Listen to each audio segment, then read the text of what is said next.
pueden crecer en exceso o pueden tener un crecimiento disminuido en todos los sentidos del espacio, en el sentido sagital, en el sentido frontal o coronal y en el sentido axial. Entonces, los maxilares cuando crecían en exceso se denominaba prognatismo. Usualmente la mandíbula era la que crecía en exceso, pero la mandíbula también puede dejar de crecer. En este caso se llama que hay una hipoplasia, ¿no? Mandibular, que puede deberse a un retrognatismo o puede deberse a una retrusión. ¿Cuál es la diferencia entre ambos? La diferencia es que o la mandíbula está atrás en la retrusión. ¿Cuánto significa atrás? Más o menos 5 milímetros. O está más de 5 milímetros, o sea, 7, 8 milímetros. En este caso se denomina retrognasia, ¿no? Y es una verdadera hipoplasia. Antes nos fijábamos solamente en dos aspectos, la forma y la oclusión, ¿no? La oclusión dentaria, cómo los dientes contactaban y cuál es la forma que tenía la persona que estaba afectada por esto. En la imagen superior, ustedes ven una persona que tiene un perfil que se denomina perfil de pájaro, en la cual vemos un mentón que está retruido, y este mentón retruido representa pues una alteración del desarrollo de los maxilares cuando terminado su periodo de crecimiento, en las mujeres 18 años y en los hombres 21 años, la mandíbula queda en este caso hacia atrás. Como les decía, enfocábamos forma, enfocábamos oclusión, pero no enfocaba la causa verdadera, que es la disminución de la vía aérea. Quiere decir que si nosotros observamos esta forma, el paciente no respira adecuadamente. Y eso es lo más importante, porque al no respirar adecuadamente, por tener la mandíbula hacia atrás, con la lengua y todos los tejidos blandos hacia atrás, la vía aérea se encontraba disminuida y podría producir periodos de apnea. Apnea, que significa la cesación de la respiración de manera espontánea y breve, pero que al repetirse estos episodios pudiera llegar a ocasionar un paro respiratorio y a su vez un paro cardíaco, y el paciente podría morir por paro cardíaco. También está asociada a la obesidad. Mientras el paciente está más subido de peso, la vía aérea se encuentra más comprometida. Entonces, en estos casos, en la que se ve una marcada hipoplasia y necesitamos liberar la vía aérea, está una cirugía de avance mandibular que toma el nombre de cirugía ortognática, ¿no?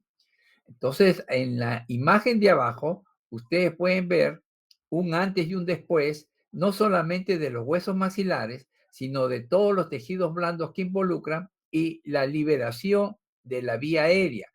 En el primer caso, ven ustedes una vía aérea estrecha que está pintada de azul, y en el segundo caso, cuando la mandíbula está adelantada, no solo la mandíbula, sino con todos los tejidos blandos que la contienen, está el espacio vía aérea más permeable, ¿no?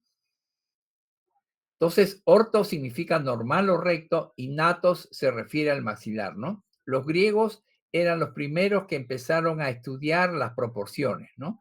Y se decía que una proporción era armónica cuando estaba dividido en partes iguales. En estos casos, los tercios, ¿no? Un tercio superior que viene del trichum al punto medio nasal y otro del punto medio nasal a la espina nasal anterior y de la espina nasal anterior al punto mentoniano, eran 3/3, ¿no? Superior, medio, inferior, que si estaban equiparados en cuanto a proporción, daba pues la imagen de una cara armoniosa. Entonces la cirugía ortognática es la corrección quirúrgica de las anomalías o malformaciones esqueléticas que comprometen la mandíbula o el maxilar una vez que han terminado su desarrollo. Enfatizando, vemos acá nosotros que dentro del cabo oral o dentro de la boca se encuentra un gran músculo que corresponde a la lengua, ¿no? Y la lengua está en relación con la mandíbula. Esto quiere decir que si la mandíbula está hacia atrás, la lengua también está hacia atrás y por lo tanto la vía aérea está comprometida. Entonces la función, acá vemos la vía aérea que está coloreada, ¿no? De acuerdo a las porciones superior, media e inferior, ¿no? Y su vinculación con una posición armónica de desarrollo de los huesos maxilar y mandibular. Entonces la cirugía ortognática se hacía antes básicamente por estética y por maloclusión, ¿no? Y había tratamientos de ortodoncia, tratamientos de camuflaje, que muchos pacientes no querían cirugía y entonces se trataba de disimular la alteración siempre pensando en la estética, ¿no? Con alguna cirugía menor o haciendo ya un tratamiento quirúrgico. Por lo tanto, en la actualidad, la vía aérea obstruida, que sería una función disminuida, es la principal razón para poder hacer una cirugía ortognática en los casos de mandíbula retruida o retrognática, ¿no? Los avances de maxila y mandíbula van a liberar la vía aérea y van a pasar de este estrechamiento que ustedes están viendo en el lado izquierdo a la liberación de la vía aérea en el lado derecho. Entonces, la cirugía ortognática de los maxilares va a intervenir en la corrección de la relación anteroposterior, en el avance de la maxila, en el retroceso de la mandíbula, en el caso del prognatismo, aumento de la dimensión vertical y en la corrección de las asimetrías en los maxilares, ¿no? En el caso mandibular, tenemos en la cirugía de avance o retroceso, inclusive rotación de la mandíbula, ¿no? De tal manera que se puedan corregir las asimetrías mandibulares. En el caso de las relaciones transversales, la cirugía puede hacerse de expansión maxilar o de expansión mandibular. Eh, En el pasado siempre se hacía ortodoncia prequirúrgica como condición indispensable. En la actualidad, la ortodoncia prequirúrgica se sigue manteniendo como un objetivo de tratamiento, pero en algunos casos se hace la operación y después la ortodoncia, ¿no? En los casos que sean favorables para ello. En estos casos, la cirugía se denomina cirugía primero, ¿no? O cirugía ortognática primero, porque primero se hace la cirugía y después cuando los maxilares están alineados se hace la eh, cirugía propiamente dicha. Entonces, la preparación prequirúrgica, si bien es cierto, ha variado, se mantienen sus principios de exodoncia de los terceros molares por lo menos 6 meses antes de la cirugía. Verificar si existe algún trastorno de la articulación, obtención de modelos y montaje en articulador, cirugía de los mismos y confección de 2 férulas. Usualmente se hace una férula que se llama férula intermedia y una férula que se llama férula final. Se le conoce en cirugía a estas férulas como spleen. Se le dice un spleen intermedio y un spleen final. El diagnóstico está fundamentado en el examen clínico, el estudio de modelos, la cefalometría, una predicción cefalométrica, se hace un estudio fotográfico, un montaje en articulador, se realiza cirugía de modelos, confección de los spleen, los exámenes prequirúrgicos, el consentimiento y luego de todo este proceso recién se hace un plan de tratamiento. Entonces, en el examen clínico siempre se ha hecho lo que es el estudio de las proporciones, que ustedes ya lo han estudiado probablemente en otras asignaturas, ¿no? En el aspecto frontal está dividido en 5 partes y en el aspecto anteroposterior está dividido en 3 partes, ¿no? Tercio superior, tercio medio y tercio inferior, de los cuales un tercio corresponde a la espina nasal anterior con el borde inferior del labio y los 2 tercios siguientes del borde inferior del labio, del borde superior del labio inferior a el mentón, ¿no? Los 2 tercios. Para el perfil facial, nosotros podemos distinguir 3 tipos, ¿no? El que es recto, que es el más armónico, que ven una línea que atraviesa la parte más prominente del hueso frontal y la parte más prominente del mentón, ¿no? Esta línea recta va a determinar un perfil facial recto. En caso convexo, en el que ustedes ven un mentón huidizo, un mentón que se va hacia atrás, un caso cóncavo en un prognatismo mandibular en la cual esta mandíbula ha crecido más que sus 2 tercios anteriores. Entonces, repitiendo, la primera proporción viene del trichum, que es de donde nace el pelo, a la glabela, que ocuparía 1 tercio, de la glabela al subnasal, el otro tercio, y del subnasal al punto más bajo del mentón, que es el pogonio, el último tercio. Los que están con el tercio medio inferior más aumentado van a definir un síndrome que se llama síndrome de cara alargada, ¿no? En lo que se denomina la clase 3 se va a encontrar un perfil cóncavo, por lo que va a existir un prognatismo mandibular. El prognatismo mandibular se caracteriza no solo por el crecimiento mayor de la mandíbula, sino también porque el maxilar superior deja de crecer. Entonces hay una hipoplasia del maxilar superior, ¿no? Entonces, fíjese, el maxilar superior no creció y la mandíbula creció en exceso. Entonces, este es el verdadero prognatismo mandibular. Y le digo así con nombre de prognatismo mandibular porque usualmente se conoce como perfil clase 3, ¿no? Usualmente los cirujanos preferimos denominar a la enfermedad por su nombre.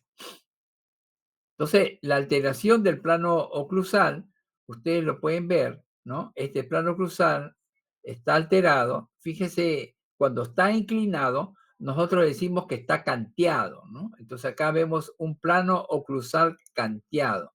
Este plano debiera tener también correlación con la línea bipupilar, pero también vemos que la línea bipupilar está canteada porque un lado está en una posición adecuada y el otro está elevado, ¿no? Y está siguiendo probablemente la misma alteración del plano oclusal. En el caso inferior que estamos viendo, hay una lateral desviación mandibular. Fíjense que la mandíbula está creciendo hacia un lado. En este caso denominamos asimetría facial. ¿Qué significa? Que la rama mandibular de este lado que estoy marcando, que sería el lado izquierdo, está más alargada y la rama mandibular del lado derecho es más corta. Por lo tanto, se ve una asimetría facial, ¿no? En este caso hay una mordida abierta, no obstante se puede ver una asimetría facial. En lo que respecta a la oclusión, vemos una línea media dental superior, ¿no? Que no es coincidente, ¿no? Con la línea media dental inferior. Está separada más o menos a 4 milímetros hacia la derecha y por lo tanto pudiera verse también una mordida cruzada como la que ustedes están observando. La lengua y los hábitos deleterios como el chuparse objetos o chupar el dedo pulgar van a originar esta alteración del hueso eh, dentoalveolar que va a originar una mordida abierta, ¿no? En este caso, lo primero que hay que hacer es tratar de eliminar ese hábito deleterio para poder empezar a tratar la mordida abierta, ¿no? Pero hay casos en que se produce una mordida abierta por hipoplasia en los maxilares, ¿no? O porque crecieron demasiado. En este caso, el tratamiento es un tratamiento quirúrgico. En el primero, probablemente el tratamiento sea un tratamiento ortodóntico. El estudio de modelos siempre ha sido importante para poder planificar y observar cómo están las piezas dentarias.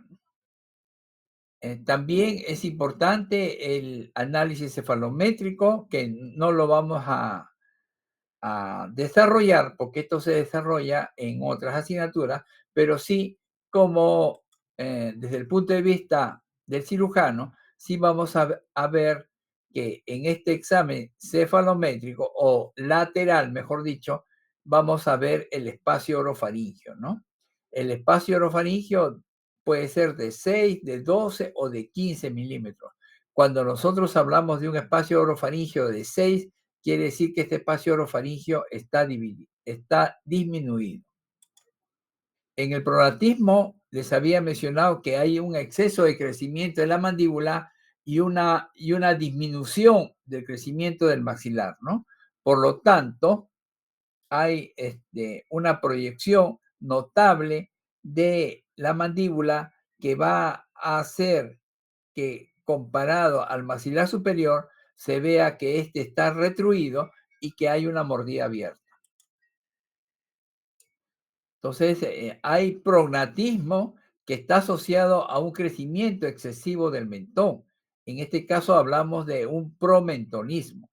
Quiere decir que aparte de corregir el prognatismo, retroceder la mandíbula, adelantar el maxilar superior, hay que operar el mentón, ¿no? En este caso de promentonismo, hay que sacar un segmento del mentón para poder reducirlo y así conseguir un perfil más armónico, ¿no? En la retrusión mandibular, si ustedes recuerdan que el SNB es de 80, ¿no? El SNB de 80 es más menos 2. Cuando hay un SNB de 75, nosotros estamos pensando que la mandíbula está hacia atrás funcionalmente o por algún hábito, y por eso nosotros decimos que hay una retrusión mandibular. Nótese que el plano mandibular es casi paralelo, ¿no?, con el borde inferior de la mandíbula. En cambio, cuando nosotros notamos que el SNB, que era 80 más menos 2, y que cuando disminuye en 5, o sea 75, se denomina retrusión mandibular y hay que hacer un avance, cuando está notablemente disminuido, como un SNB 70, o sea, le faltan 10 en comparación al normal, nosotros hablamos de un retrognatismo. Quiere decir que el plano mandibular no es paralelo al plano del reborde inferior, porque ustedes ven que se está levantando. Entonces es muy fácil distinguir cuando en una radiografía lateral nosotros vemos que el borde del plano mandibular inferior está arqueado, quiere decir que estamos frente a un retrognatismo. Entonces el prognatismo, la retrusión mandibular sería 5 grados hacia atrás. Hay que hacer un avance y probablemente se solucione el problema. En el caso del retrognatismo, ya hay 10 grados hacia atrás. Por lo tanto, si hacemos un avance, no vamos a conseguir equiparar ambos maxilares porque nos va a faltar hueso. Entonces, existe una técnica que va a aumentar el hueso que se llama distracción mandibular, que va a ser el tema de nuestra próxima sesión de clase teórica. Vamos a hablar de la distracción osteogénica. Es una técnica que permite generar nuevo hueso mediante unos aparatos que se denominan distractores. Eso lo veremos en la siguiente clase. El estudio fotográfico también es importante. Es importante tener no solamente un estudio fotográfico, sino también tener videos del paciente, ¿no? Entonces, recuerdan que habíamos hablado de las proporciones y que cuando estas proporciones se equiparan, se ve una cara armoniosa porque hay simetría. En cambio, cuando en el caso de la carita que estamos viendo y que estoy señalando, el tercio inferior es más pequeño. Entonces estamos hablando de un síndrome de cara corta. Recuerda que cuando estaba aumentado el tercio inferior, nosotros hablábamos síndrome de cara larga. Entonces lo que hay que hacer es cortar los maxilares e intruir. En este caso, en cara corta, lo que hay que hacer es hacer el corte de los maxilares, pero aumentar. Entonces, en el síndrome de cara corta, nosotros vemos que el tercio inferior puede estar disminuido.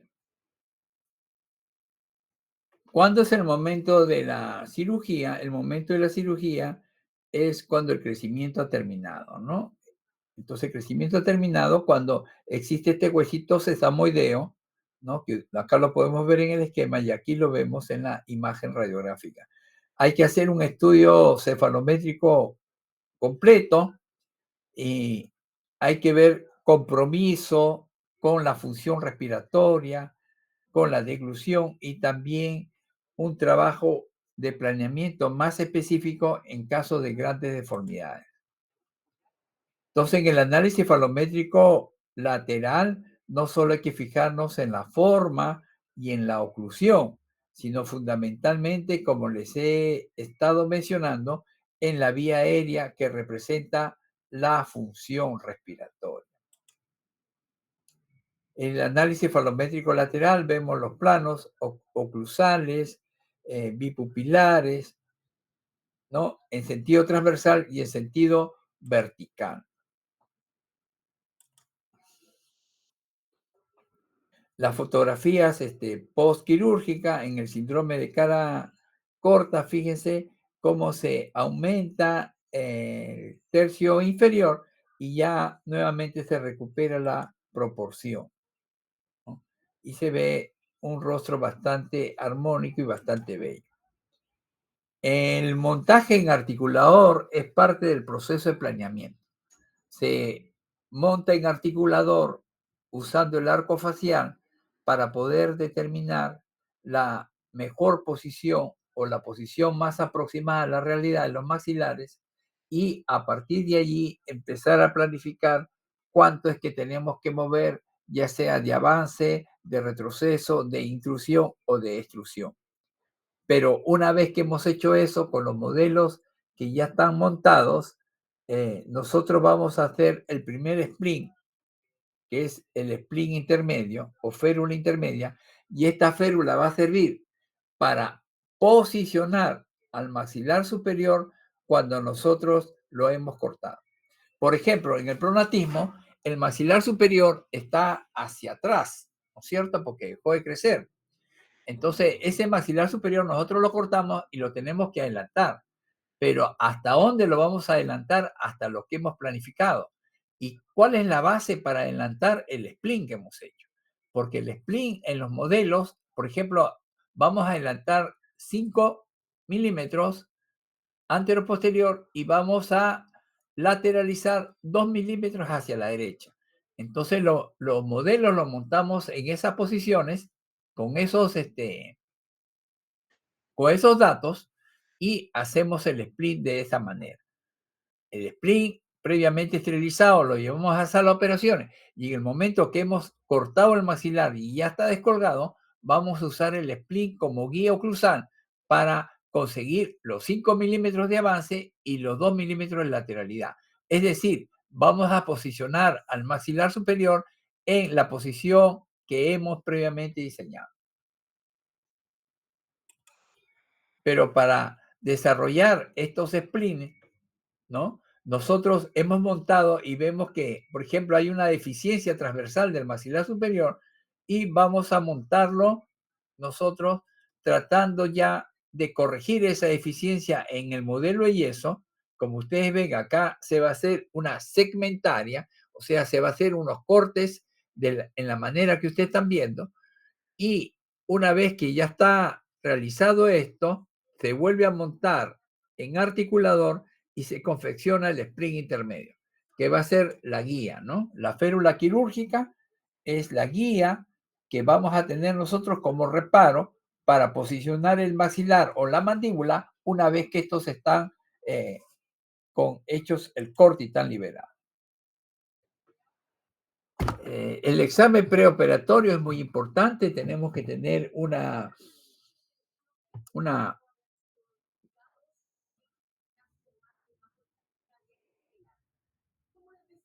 unos datos clínicos laboratoriales completos de lo que es su biometría hemática, función, eh, se pide uricreatinina para ver función renal, se pide un examen de orina completo para ver si es que hay alguna infección, se hace la interconsulta cardiología, que le indica un electrocardiograma o una sonocardiografía, de acuerdo al criterio del cardiólogo. Pasa para un examen de neumología y una vez que se tiene esos exámenes previamente descritos, recién pasa al riesgo quirúrgico. El riesgo quirúrgico lo hace el médico internista hasta los 41 años y más de 41 años, el riesgo quirúrgico lo hace el cardiólogo, ¿no? Una vez que tiene su riesgo quirúrgico, pasa al anestesiólogo, que es el que hace el riesgo anestesiológico. Si el anestesiólogo encontrara necesidad de interconsultar a otras especialidades, es el momento en que lo realiza. Una vez que se ha hecho todo esto, el paciente se le explica, ¿no? Siempre les he mencionado de que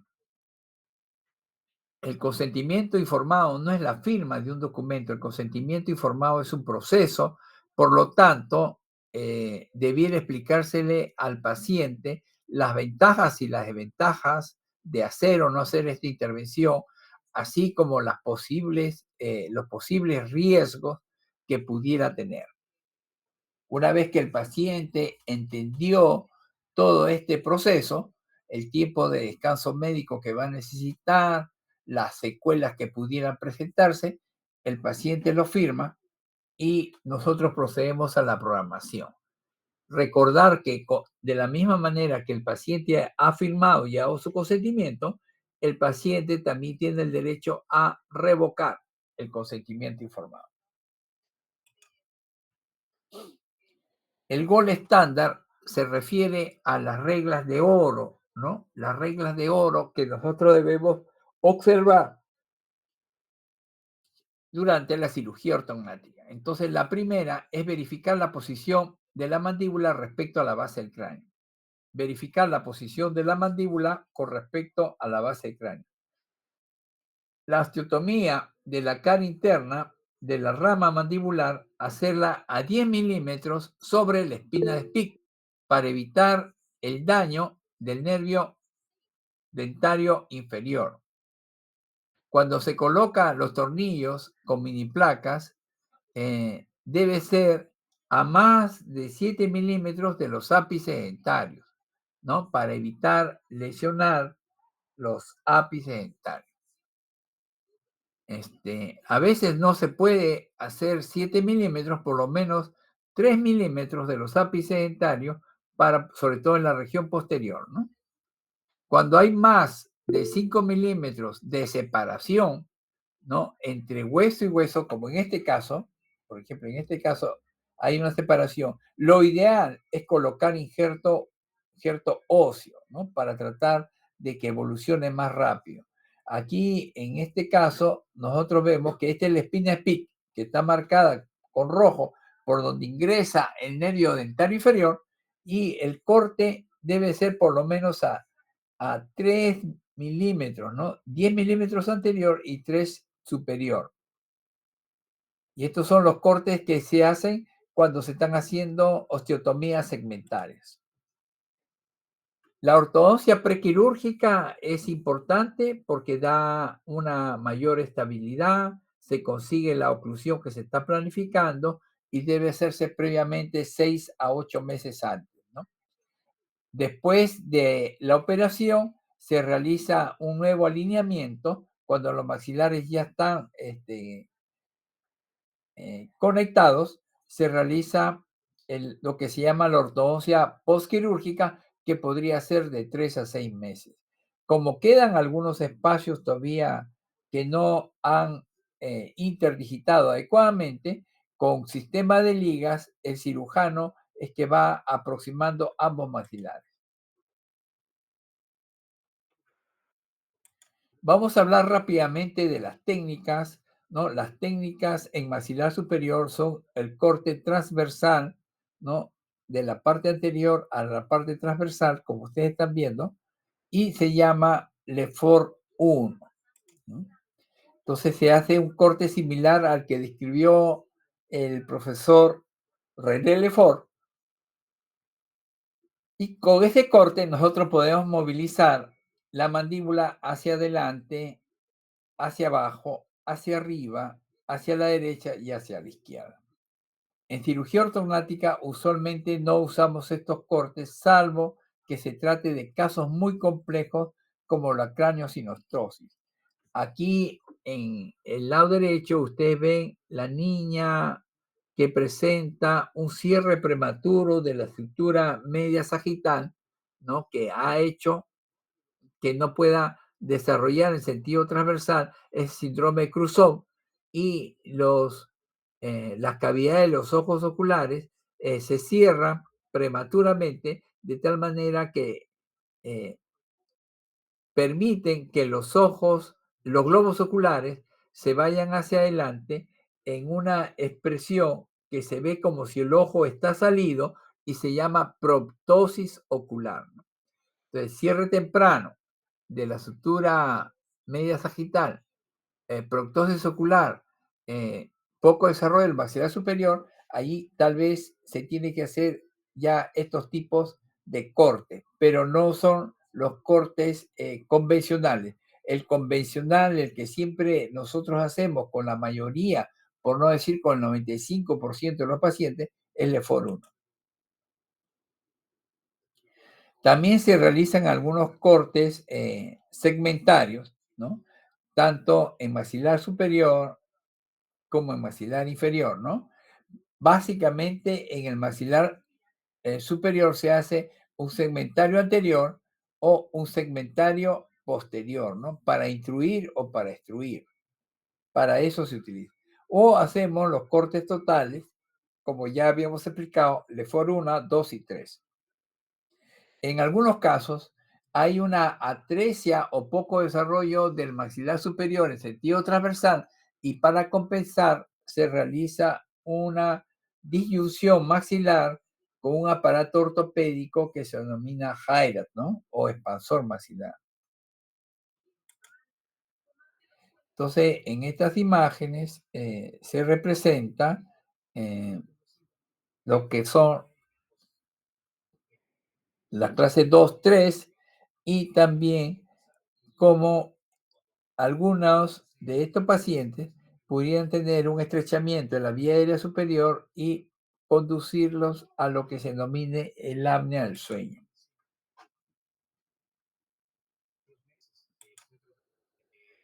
El instrumental que se usa es un instrumental específico para cirugía ortognática, con diseños específicos, usualmente fueron diseñados por muchos cirujanos, pero uno de los que contribuyó adecuadamente y con mayor énfasis fue el doctor Hugo Obergesser, ¿no? Un cirujano maxilofacial alemán que se le considera el padre de la cirugía ortognática moderna, ¿no? Porque el padre de la cirugía ortognática uh, es el norteamericano Simon Hullingen, que fue el primero que realizó las osteotomías segmentarias. Se utiliza pues un instrumental específico para corte de hueso, ¿no? Que se denomina striker. Esto acaba montado o una fresa o una sierra para poder hacer un corte recto del maxilar, sobre todo en los cortes de la cirugía ortognática. Estos cortes no llegan a las profundidades de poder separar el hueso porque hay elementos nobles como las arterias y los nervios. Entonces solo son marcados y se termina de hacer la osteotomía con cincel y martillo, ¿no?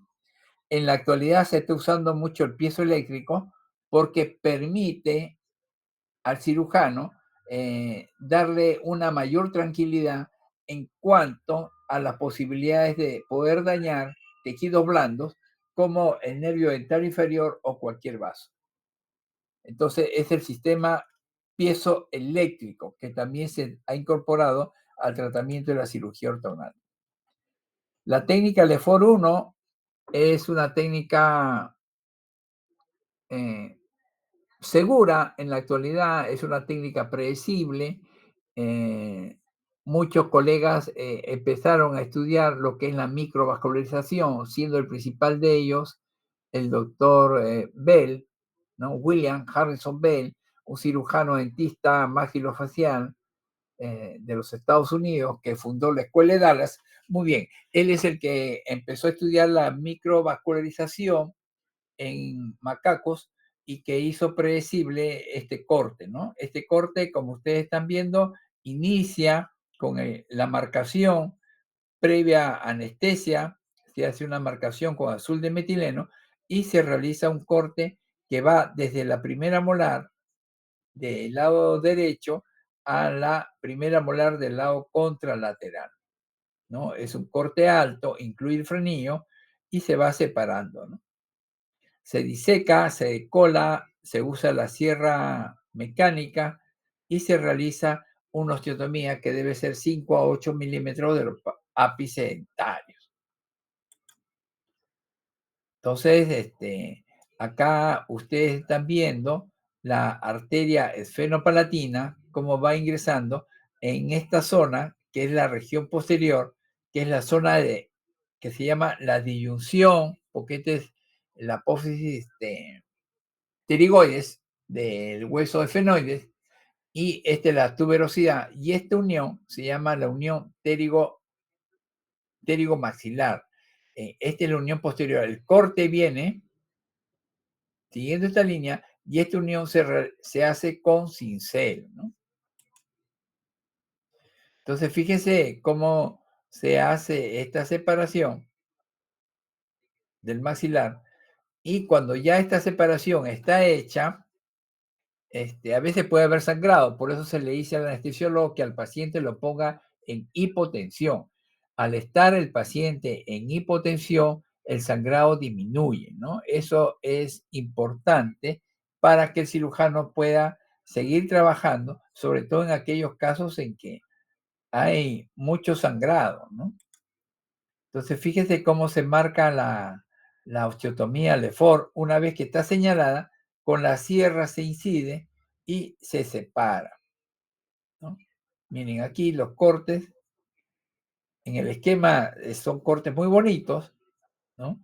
Pero hacerlo involucra muchas veces maniobras bastante cruentas, ¿no? Entonces acá ustedes ven cómo se ha hecho el corte y una vez que se ha hecho el corte, se va a separar este maxilar para llevarlo hacia arriba, llevarlo hacia adelante o llevarlo hacia atrás, según sea el caso y la alteración. Una vez que ya lo hemos fijado, fíjense, se pone el spleen intermedio y una vez que se coloca el spleen intermedio, se coloca una ligadura alámbrica de tal manera que el spleen o férula quede sujetada entre la mandíbula y el maxilar superior en la posición que previamente se ha planeado. Una vez que el maxilar superior y la mandíbula están ligados, ya se colocan estos aditamentos que se conocen como mini placas y estas mini placas se van a fijar con mini tornillos. Usualmente lo que se utiliza son 2 mini placas a cada lado, ¿no? Con la cantidad de microtornillos. En la actualidad se está empleando estas técnicas nuevas en la que en lugar de colocar 2 a cada lado, se está colocando solamente uno, pero fíjese cómo se ha conseguido un avance con placas que ya vienen prefabricadas, porque se han hecho digitalmente. Y estas placas ya tienen mucho más tornillos, como ustedes están observando. Pero lo tradicional es colocar, como ustedes ven, 2 placas a cada lado, ¿no? En los casos que se hace un avance y queda los cirujanos decimos gap al espacio que queda entre los cortes, queda un gap muy amplio. Este gap tiene que estar relleno, ya sea con injerto o particulado o con injerto autólogo, ¿no? Extraído del mismo paciente, para que tenga mayor estabilidad. En este caso, por ejemplo, se va a hacer una intrusión. O sea, en un síndrome de cara larga, lo que se va a hacer es llevar el maxilar hacia arriba. Entonces, por lo tanto, se tiene que sacar un segmento. Se hace una LEFOR, un corte LEFOR superior, un corte LEFOR inferior, y todo el maxilar, todos estos 3 milímetros, se llevan hacia arriba. Y una vez que hemos conseguido la posición previamente por la férula intermedia, recién empezamos a fijar. Este es un caso de osteotomía segmentaria, ¿no? En la cual se saca el premolar y se lleva todo hacia atrás.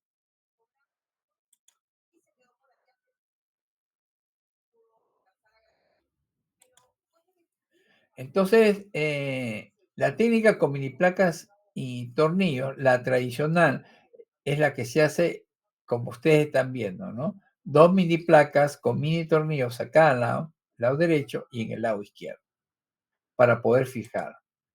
¿Cómo se hace la fijación o osteosíntesis? Se hace con mini tornillos, ¿no? En algunos casos específicos se hace con material reabsorbible. En maxilar superior, el sistema que se usa es 1.5, ¿no? El tornillo micro es de 1.5. Estas son placas al maxilar superior y estas son placas para genioplastia. Bueno, entonces existen diversas técnicas, ¿no? Algunas ya no se usan, ¿no? Como la técnica de Letterman y la técnica de Hines, ¿no? Nosotros aprendimos la cirugía ortognática con la técnica de Hines. Ahora la que se viene utilizando es la técnica de Obergesser-Dalpont, ¿no?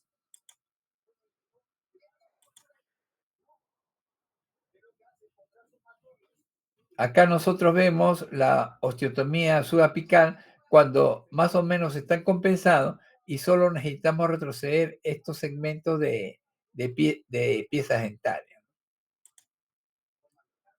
Esta es la osteotomía de rama vertical. Como les digo que prácticamente no se usa mucho, pero hay algunos ejemplos. La osteotomía de mentón, ¿no? Un segmento puede llevarse hacia adelante, puede llevarse hacia atrás, puede llevarse hacia arriba. Y la osteotomía sagital de rama, ¿no? Fíjense que llega hasta lo que sería entre la primera y segunda molar. Y de ahí baja, ¿no? Ahí ven el corte, fíjense por dónde va a ir. Y con la sierra se empieza a cortar, ¿no? Esta es la sierra reciprocante, ¿no? Y fíjense, se hace esta línea con la sierra reciprocante o la sierra oscilante. Se va a hacer con el striker, que es un motor eléctrico, y una vez que se ha hecho estos cortes, se terminan de separar con instrumentos y cinceles, como ustedes están viendo aquí, para evitar dañar a el paquete vasculonervioso, en este caso de la mandíbula.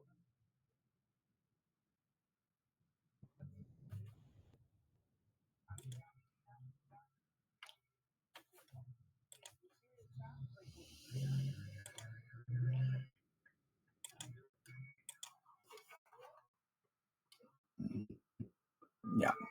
Entonces, fíjense, esta es la osteotomía sagital, oblicua, se le llama osteotomía sagital oblicua, se va marcando, aquí en este caso, con una fresa redonda, con una sierra, y una vez que ya se ha marcado, se separa con cinceles, ¿no? Para evitar dañar el paquete vasculo nervioso. Mire, que está ingresando por la espina espina y se separa, como ustedes están viendo aquí. Una vez que se ha separado, ya podemos llevar la mandíbula hacia adelante, hacia abajo, hacia la derecha, hacia la izquierda. Y acá ustedes ven el corte del mentón, ¿no? O genioplastía. Entonces, la osteotomía sagital de rama puede usarse para adelantar, como en este caso, se está adelantando. Fíjense, una mordida profunda, la mandíbula está hacia atrás. Y en este caso se está usando para un retroceso, un prognatismo. En una retrognatia será una cirugía de avance, pero ustedes se dan cuenta que hay cirugía de avance más aumento del mentón, ¿no? Cirugía de avance más aumento del mentón. En una mentoplastía solamente hay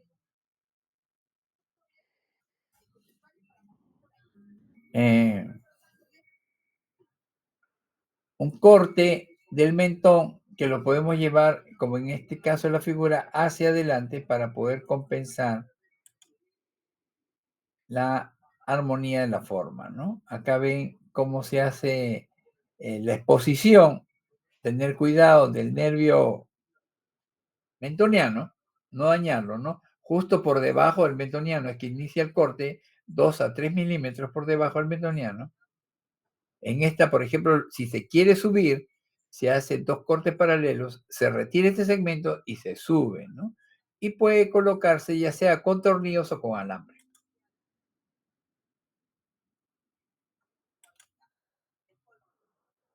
Entonces, cuando se avanza, se hace lo que se llama fijación rígida. Y en este caso, miren cómo se ve clínicamente con la ortodoncia, cómo queda después con la cirugía ortonática, cómo se veía previo a la cirugía. Fíjese que acá se tuvo que sacar un segmento y este segmento que se saca se coloca acá. Se realiza también cortes de osteotomía sagital oblicua a ambos lados y se va retirando hueso y se va colocando en el otro lado para tratar de compensar de esta forma a esta forma.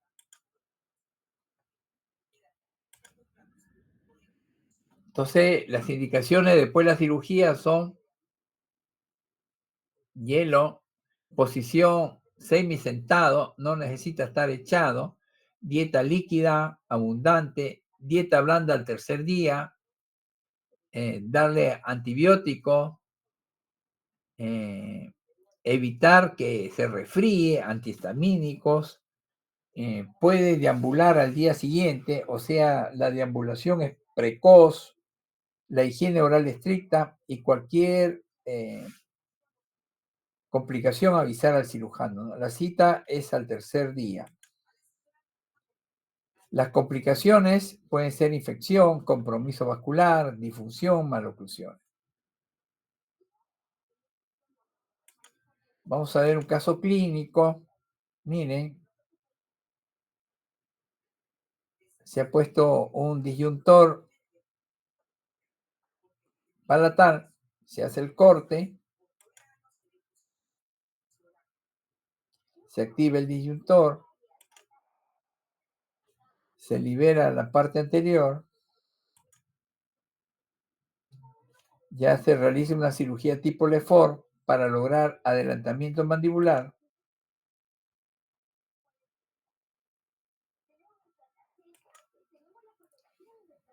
Fíjense, una vez que ya está suelto el hueso, se empieza a activar de tal manera que podamos conseguir la expansión deseada para, al tener hueso, puedan ingresar estas piezas dentarias, ¿no?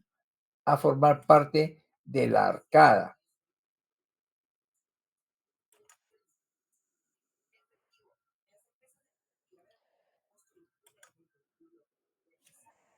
Se coloca lo tradicional, que son 2 mini placas a cada lado, se sutura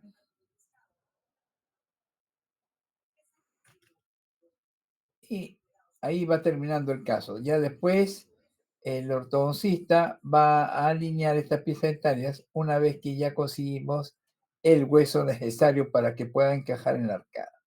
Entonces, para terminar, lo más importante en la actualidad es ver la función, ¿no? Es más importante que se opere una clase 2 que una clase 3. La clase 3 tiene una buena vía aérea. La clase 2 tiene una vía aérea restringida. Entonces, en la clase 2, la vía aérea, fíjense, está bastante restringida y después de la intervención queda una vía aérea permeable. Ahora tenemos la responsabilidad de ver el estudio del sueño en el sentido de que puede haber disminución de la actividad de los músculos que dilatan las vías aéreas superiores, puede haber colapso, puede haber aspectos de hipoapnea, apnea, puede haber hipoxia o hipercapnia, aumento del esfuerzo, puede haber microdespertar, apertura de vía aérea. Una vez que se logra la apertura de la vía aérea, ya va a haber lo que es el restablecimiento de después de la intervención. ¿Recuerdan las cirugías amplias que ustedes vieron? Esas cirugías hacían posible que muchos pacientes no quisieran operarse porque parecía una cirugía muy dramática. También algunos de los colegas que hacen ortodoncia preferían hacer camuflaje, ¿no? Enderezar los dientes para evitar la cirugía ortognática. En la actualidad, la cirugía ortognática ha evolucionado grandemente en los últimos 10 años y se está haciendo lo que es la cirugía mínimamente invasiva. Ya no se hace esos cortes que iban hasta molar superior, sino ahora solamente el corte se puede quedar en el canino y a partir de allí se empieza a hacer decolar y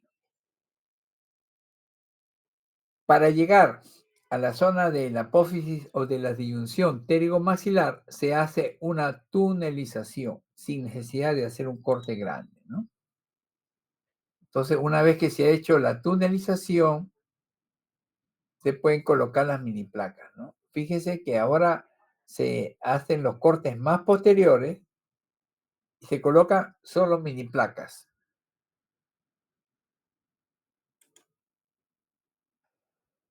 En este caso, mire, son mini placas que ya se han prefabricado previamente, ¿no? Los cortes son muy pequeños, la recuperación es muy rápida. Miren, en el lado del mentón y en el lado del maxilar superior, fíjense los cortes muy pequeños. En la mandíbula, recuerdan la osteotomía sagital, que era bastante larga, ahora casi a nivel del ángulo, solamente se libera y se hace la osteotomía. Entonces ya no se ponía o ya no se ponen las cuatro, dos a cada lado, sino simplemente con dos placas diseñadas previamente, se puede fijar el maxilar. Fíjese el abordaje, ya no se hace ese abordaje inmenso hasta la molar, sino todo es por dentro en base a tunelización. Y una vez que se encontró la disyunción pterigo-maxilar, se hace lo que se llama el twitch, que es un movimiento que va como que sigue la flecha, ¿no? Hace una rotación o una semi-rotación para lograr que el maxilar se suelte. Lo mismo en el mentón, ahora se hace todo con cirugía guiada. Fíjate que los cortes son demasiado precisos y la recuperación es muy rápida. El abordaje para la mandíbula, miren, es muy pequeño y ya no se hace todo ese corte que se hacía anteriormente. Entonces, todo esto se denomina cirugía mínimamente invasiva y los pacientes se recuperan con mayor tiempo, ¿no? Fíjate, este es un caso de esta paciente y casi un mínimo de complicaciones.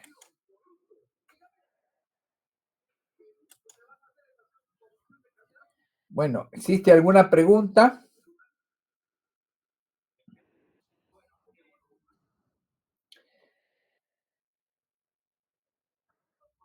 Bueno, la idea de esta clase, porque es una clase de especialidad,